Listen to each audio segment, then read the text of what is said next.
The love era has begun.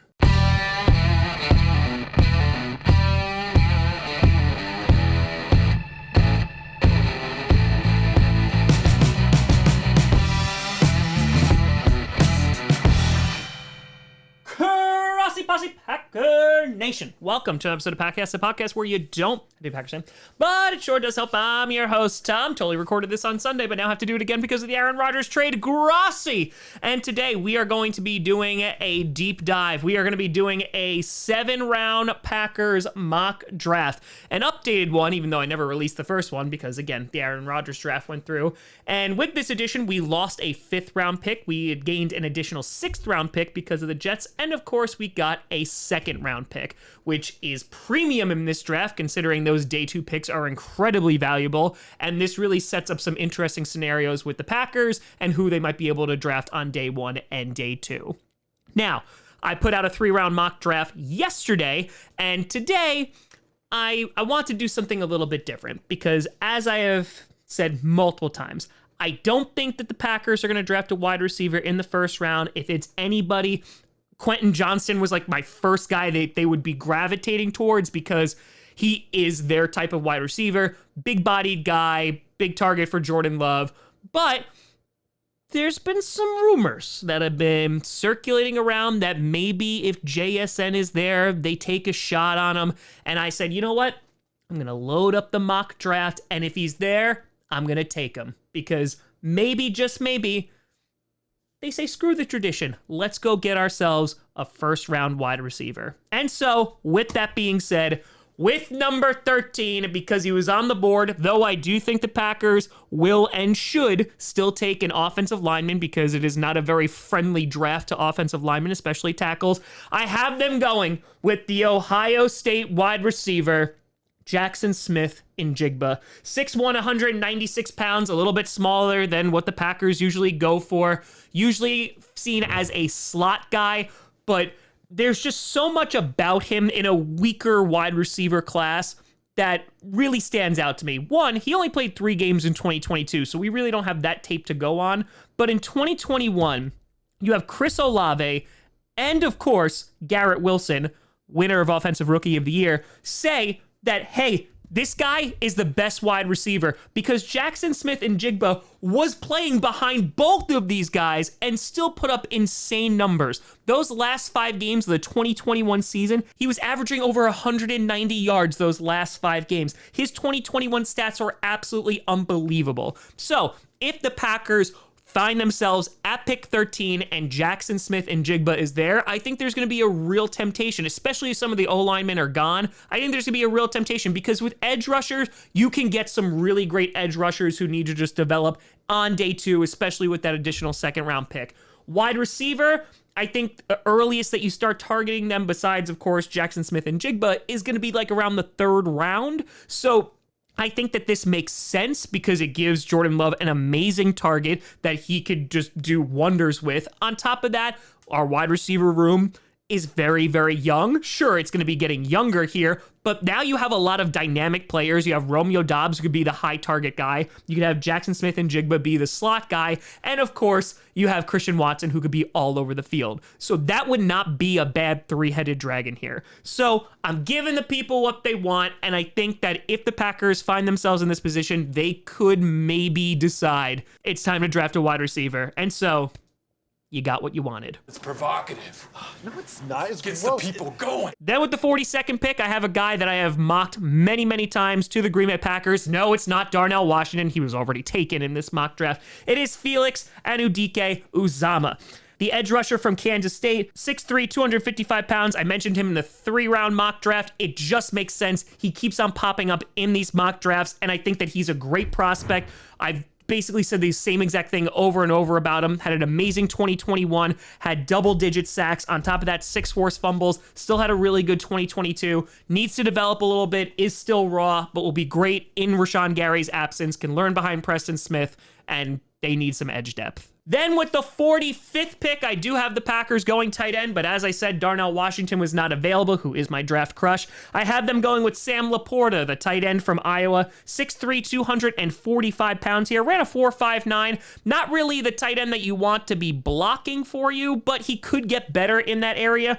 But he is the guy who is going to catch a lot of footballs. Over 50 receptions the past 2 seasons and over 650 yards would be a great target for Jordan Love. And again, we are very, very needy at tight end. We have Josiah DeGuara, who I think, as I have said a couple of times, will get a lot more targets with Jordan Love. The few times we've seen Jordan Love play, he is constantly targeting Josiah DeGuara. Give another big body tight end who is elusive in the field, can also run, and I think you just have this offense clicking. Then with the 78th pick in the 3rd round, I have the Green Bay Packers going with Jordan Battle, the safety from Alabama. Now, I have talked about this safety class many, many times. It's not good. It's poo-poo garbage. And I really don't see a ton of value in probably past like the 3rd round because there's, of course, Brian Branch, who's far and away the best safety in this draft, likely to go in the 1st round. Then there's a couple of guys who are going to have to convert. They were like nickel corners who could play safety. But here, Jordan Battle, safety from Alabama, he's okay. Like, he's solid. I think that he is worth it just because the Packers have such a dire need here. And he's just like steady. He's not really going to help you a ton in the run game, but 2 passes defended last year at 34 solo tackles. And the reason why I'm selecting Jordan Battle is because he has that football knowledge. Of course, being in Alabama, you're going to accrue some football knowledge just based on the coaches that are there. And this really is just serving as a band-aid, but hopefully this guy could be a starter. And honestly, you probably have to be considering what our safety room currently looks like. So this is more of a draft based off of need, not best player available, just because they got to get one at some point. Then with the 116th pick, I have them going defense again with Kobe Turner, the defensive lineman from Wake Forest. Had 10 tackles for a loss and 2 sacks, also 3 forced fumbles last season. This is a guy who is also going to need some time to develop. There are some questions about his size, if he really is going to be able to be an interior lineman or if he's a little bit smaller. But this is another position I'd like to see the Packers address. This one was a best player available situation. They could go wide receiver again, but because they got a wide receiver in the 1st round in this mock draft, I figured they wanted to go after the line. Devontae Wyatt is going to get a lot more reps this year. Thankfully, hopefully he can be that guy, but we really just need a better pass rush. Rashawn Gary will be coming back eventually, but we need to work on that interior. Kenny Clark has needed somebody next to him for a really long time, and this would not be a bad guy to get as a rotational player to start things out and hopefully could develop into a full-time starter. Then with pick 149, I have them going with Nick Broker, the guard from Mississippi, 6'4", 305 pounds. I have them going guard here because they haven't addressed offensive line in this draft yet. And again, even with the Sam LaPorta pick, he's not really your blocking tight end. But Nick Broker, pretty good. Left guard in 2021. In 2022, he didn't allow a single sack in over 400 pass blocking snaps, which are pretty good stats for me. He is just going to be a guard because he really doesn't have the build to be a tackle. So he is already going to go a little bit later in the draft, but I think there's great value here at this point, and the Packers should be getting some offensive line depth anyway, just to make sure Jordan Love is protected. Plus, there's a couple question marks there still along the offensive line, and I think Broker fits that bill.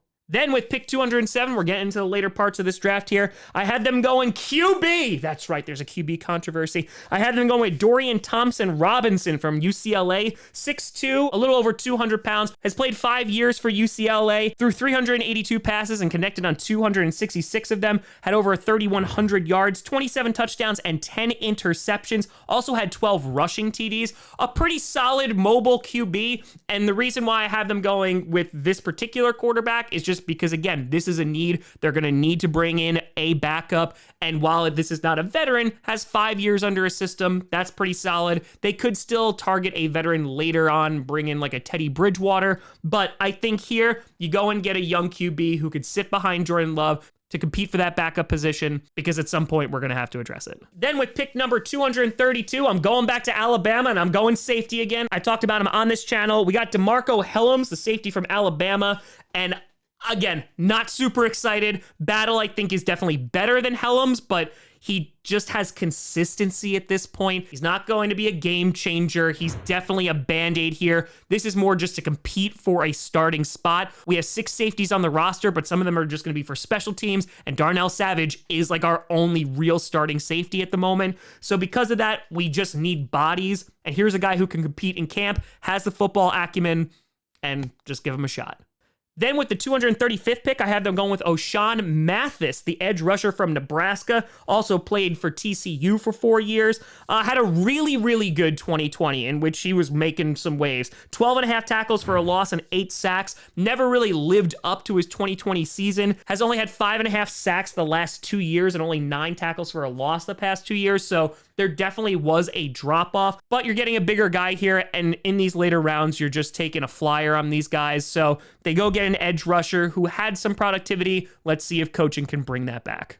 Then with the 242nd pick, I have them addressing running back here, going with Deneric Prince, the running back from Tulsa. 6 foot, 216 pounds, ran a 4.41, should be a little bit more of a bruising back. His stats are really not that impressive, but 126 carries for 729 yards and 5 touchdowns. The reason I selected him out of all the running backs that are there later is because he really just needs to finish runs. I saw that in the tape, and I think in NFL they also mentioned that too.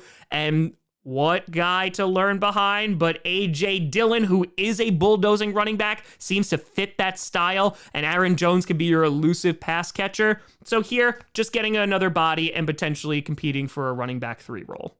And then finally, with their last pick, number 256 in the draft, I have them going with Jake Witt, the tackle from Northern Michigan University, 6'7", 302 pounds.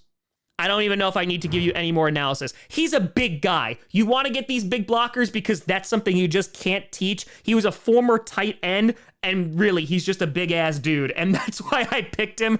He's nothing that really is standing out. He needs a lot of development, is super-duper raw. But again, last pick for the Packers in the 7th round. Take a flyer. Maybe you could stash him on the practice squad and see if he can develop into a starter.